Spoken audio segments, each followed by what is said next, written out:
somebody stopped you and asked you for money, or driven past when people around here selling the contributor, or been asked to sponsor a child in another country, or send Christmas presents or school supplies. And how many of those times have you actually helped them and said yes? Because if you're anything like me, probably not enough times.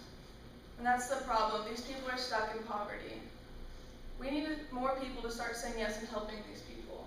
We need to start saying yes. Every day, about 25,000 people die from hunger or hunger-related problems. These people are stuck in severe poverty. They can't afford enough food to nourish themselves. Being constantly malnourished, they become weaker and often sick. This causes them to be less able to work, which then makes them poorer and even hungrier.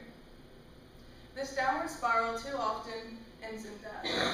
That's why we need to start making a difference and acting to save their lives. I recently read Katie Davis's book, Kisses from Katie, and she talks a lot about the needs of countries of Africa, but more specifically Uganda. A child can go to school for one term for about $10 to $50 US. To us, we can spend that much easily in one weekend, but to families in Uganda, it's astronomically impossible for them to afford. A single mother in Uganda working 2 jobs makes 80,000 shillings in 2 months. This means that for half a year's salary, she can only send one of her children to school. In the United States, one of the biggest retail events is the back-to-school season. Think about when you were little, and even though the summer was coming to a close and you're kind of sad, you could be excited because you got to go back to school and pick out your notebook and backpack and clothes for your first day. But these kids don't have that privilege. They can't even afford a pencil to write with. So why can't we take a little bit of our time and money and help them to get school supplies, or provide them a pencil so they can write with when they go to school? Because how do we expect them to get a job and get out of the poverty that they're stuck in if we can't even help them get an education?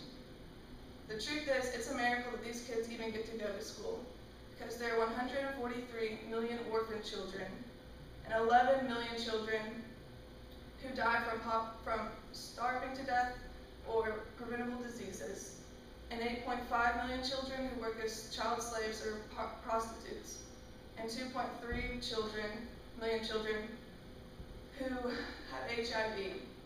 And all these add up to 164.8 million needy children. And although this sounds like a huge number, there are 2.1 billion people on this earth who proclaim to be Christians. Proverbs 3:27 says, "Never walk away from someone who deserves help. Your hand is God's hand for that person."